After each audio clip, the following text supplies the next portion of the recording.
What's up, family? Welcome back to another video. So let's talk about something that's making a lot of people uncomfortable. America's dependence on China. And we're talking about manufacturing, supply chains, national security, the stuff that nobody wants to really confront because it's easier to keep the prices low and a conversation shallow. But the truth is, it's a problem, a big one at that. And the longer we pretend it's not, the worse it's going to get. But check out this video and then I'll expound on what I mean by that and we can have a conversation. But I just wanted to preface the conversation by saying that so then we can have a conversation after we watch the video. So check this out. Reality that we are dependent on so many things to come out of our biggest adversary in the world. They are the enemy, and we should not be dependent on them. But no, they are not our enemy. They're our biggest trading partner. And if we earth minerals and you don't. They're the enemy. Right. But listen, but like it or not, sure, Michael, they are our biggest trading partner. And if we were to manufacture iPhones here, iPhones would cost $3,500. The American people are not going to tolerate that. We have one of the highest standards of working conditions here. I don't think that we can say, forget you, China. They so literally. Okay. So you're okay. Hold on, sure, Michael. Yeah, so you're okay. You're okay if we continue to put our own economic and national security future in the hands of our biggest enemy because effectively they use slave labor to build stuff and that makes it better for us. That is terrible. I am 100% not okay with that, but I'm dealing in the reality of what is. Do you want to change reality that we are? She says she's not okay with that, but she's dealing with the reality there is. So she's talking both sides out of her mouth. Now, let me have a conversation with you guys. That was the clip. We all love cheap products, right? iPhones, electronics, clothes, whatever. And we want it fast and affordable. But the reason it's cheap is because it's built in countries that don't have labor protections, human rights enforced, or environmental standards like we do in the United States of America. That's the trade-off. We get low prices. They exploited labor. They get how can I put this? With their expropriated labor, and let's not kid ourselves, we know it. And the way they exploit labor is, and they're exploited. I can't say this word for the life of me. Well, I'm not editing this out either. Exploited labor.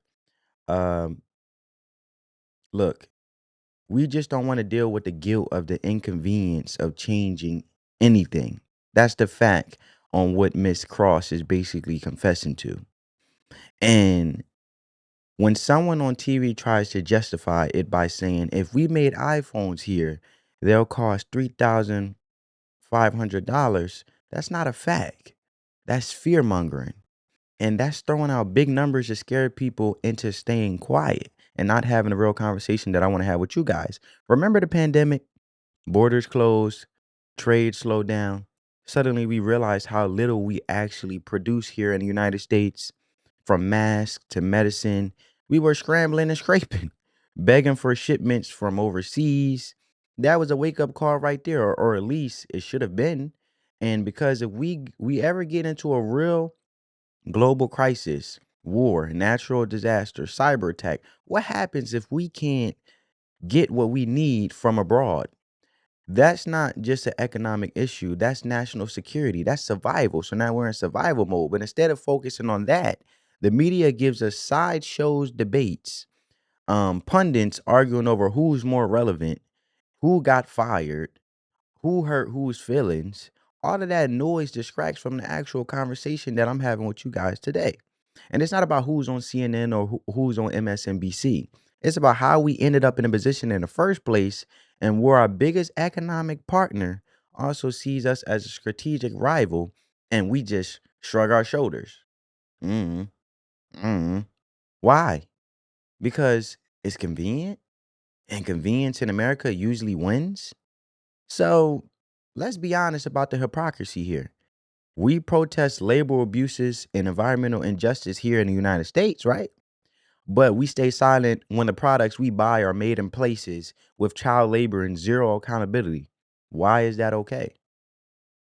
You can't have it both ways. The same way Miss Tiffany Cross is talking inside of her mouth, both sides of her mouth, you can't have it both ways, sis. And you can't call for justice at home while supporting systems abroad that are fundamentally unjust. Are you crazy? Or are you just condoning exploitative child labor, and just child labor practices done in China? That's what you support? Because that's what I hear what she's saying. And yet, that's what we do every single day. We sit here supporting systems abroad that aren't fundamentally unjust. Every day on an everyday basis, and it blows my mind, right? So the point isn't that we should cut off China tomorrow. That's unrealistic. But what we do need to start asking harder questions. What are we willing to trade for cheap goods? How much control are we willing to give in the name of convenience?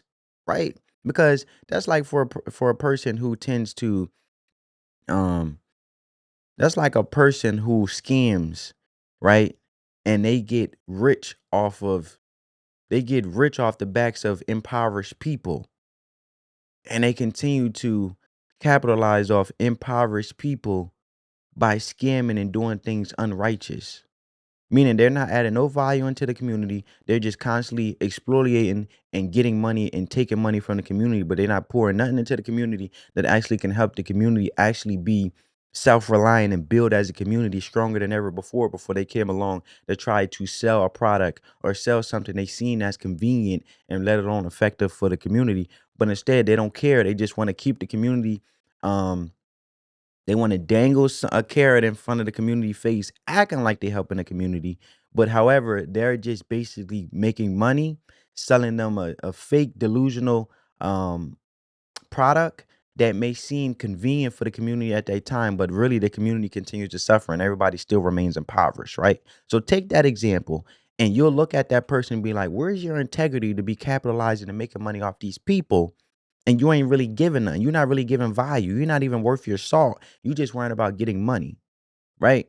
And you can tell those type of people in your spirit, you can feel it because I could feel it in the room when they just want a money grab. Well, in the name of convenience, in this case for Tiffany Cross, and when it comes for the best interest of America, when are you going to have some type of integrity in the name of convenience to realize, you know what? Everything convenient ain't good, just like everything cheap ain't good, right? The quality won't be as good versus an American quality that is better and actually sustainable instead of worrying about convenience with cheap products over there in China. They sell us that intentionally breaks on purpose so we can continue to prop them up to make more money off of Americans due to our ignorance, right? So, and if we really care about freedom and fairness and independence, shouldn't we be working towards rebuilding some of that here in the United States? Let me know what you think down in the comments, man. Are we too far gone? Or is there still time to change course? Don't forget to like the video, subscribe if you haven't already, and share this with one of your people. On that note, family, if you got some value from this video, make sure you give this video a big thumbs up. Please. On that note, family, peace.